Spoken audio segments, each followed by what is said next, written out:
Shalom, selamat siang, salam damai sejahtera bagi kita semua. Perkenalkan, saya Paul Engelbert Dima.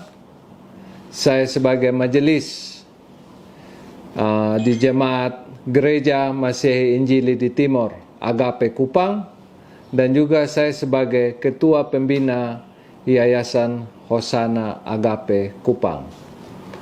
Video ini saya tujukan kepada Bapak Presiden Republik Indonesia,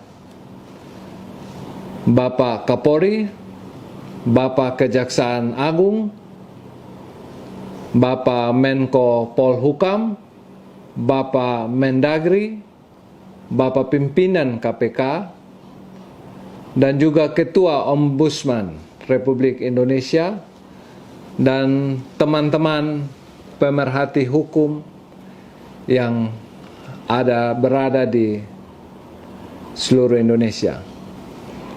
Pertama-tama saya ingin menjelaskan sedikit kronologi kasus persoalan yang kami hadapi.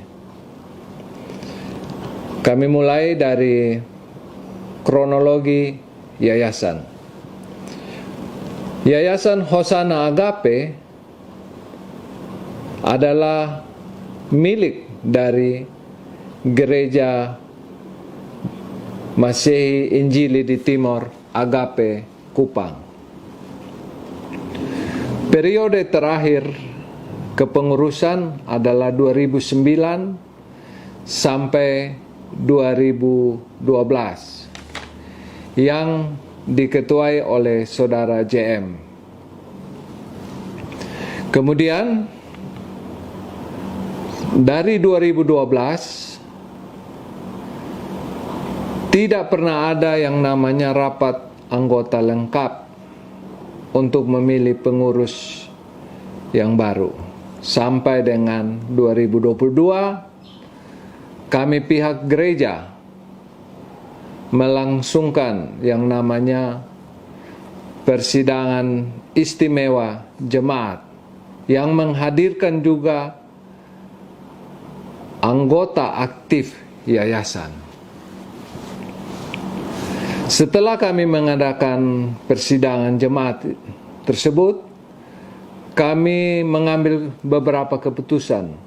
Keputusan yang pertama itu adalah mengaktifkan kembali yayasan ini, kemudian menyesuaikan dengan Undang-Undang Yayasan nomor 16 tahun 2001 dan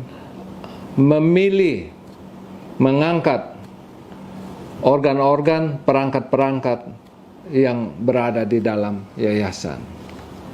Setelah yayasan ini aktif kembali, kemudian kami mendatangi pihak Bank Artagraha untuk merubah spesimen tanda tangan yang waktu itu masih dikelola oleh Saudara JM. Ternyata kami diberitahukan bahwa sejumlah dana sebesar 3,7 miliar itu telah dipindahkan dari rekening yayasan yang berada pada Bank Artagraha ke rekening pribadi pada Bank BRI Tarus. Kemudian kami mendatangi Saudara JM untuk kami meminta kembali aset yayasan ini, karena untuk kepentingan operasional yayasan dan juga untuk pembayaran gaji guru-guru dan lain-lain. Setelah bertemu dan difasilitasi beberapa kali, Saudara JM tidak mau mengembalikan aset yayasan ini. Maka kami pengurus yayasan dan majelis gereja kami sepakat untuk melaporkan kasus ini kepada Kepolisian Daerah Nusa Tenggara Timur dengan laporan LP-B 342 garing Romawi 11 garing 2022 garing SPKT garing Polda NTT tertanggal 1 November 2022 dengan pasal yang dipakai adalah pasal penggelapan. Setelah kami melaporkan, kemudian saudara JM melaporkan kami kembali dengan nomor laporan LP garing B garing 393 garing Romawi 12 garing 2022 garing SPKT garing Polda NTT tertanggal 6 Desember 2022 dengan pasal pemalsuan surat. Yang kami pertanyakan adalah saudara JM ini kedudukan hukumnya sebagai apa? Karena saudara JM ini tidak mempunyai kedudukan hukum di dalam yayasan. Dan saudara JM ini adalah seorang pejabat negara, wakil kepada Kepala Daerah Kabupaten Kupang. Dan sesuai Undang-Undang Pemerintahan Daerah, seorang kepala daerah ataupun wakil kepala daerah tidak bisa menjadi pengurus ataupun menjadi apapun di dalam badan usaha milik daerah ataupun negara ataupun yayasan manapun. Yang kami mau jelaskan bahwa saudara JM ini juga mengikuti hadir pada saat dilangsungkan persidangan jemaat itu, dan saudara JM setuju kita setuju secara aklamasi untuk menghidupkan kembali yayasan ini. Yang kami merasa rancu adalah laporan JM ini dari penyelidikan naiknya kepada penyidikan, sedangkan yang kami pertanyakan adalah bahwa status hukum saudara JM ini apa sehingga bisa melaporkan kami, dan juga kerugian materi apa yang timbul sehingga saudara JM bisa melaporkan kami.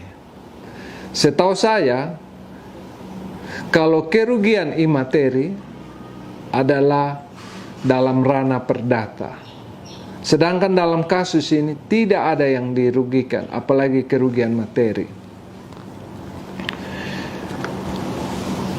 SK yang kami buat mungkin ada perbedaan redaksi yang kami pakai, tapi tidak ada yang dirugikan.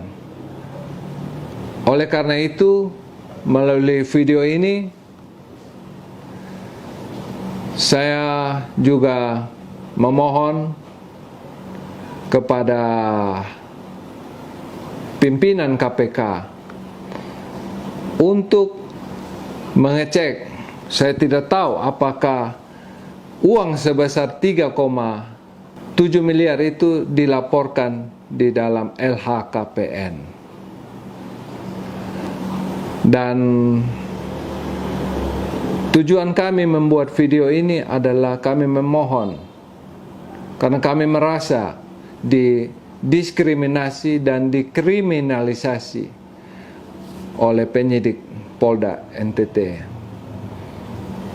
Oleh karena itu, saya memohon kepada Bapak Presiden, Bapak Kapolri, Bapak Kejaksaan Agung, dan Bapak Ketua KPK, Bapak Mendagri, Bapak Menko Polhukam, untuk Bapak Kapolda NTT dan juga Bapak Kajati NTT untuk kita sama-sama cermati kasus ini, untuk kami mendapatkan keadilan yang seadil-adilnya. Mungkin itu yang bisa saya sampaikan. Kami akan membuat video berikutnya, dan kiranya Tuhan memberkati kita semua. Shalom.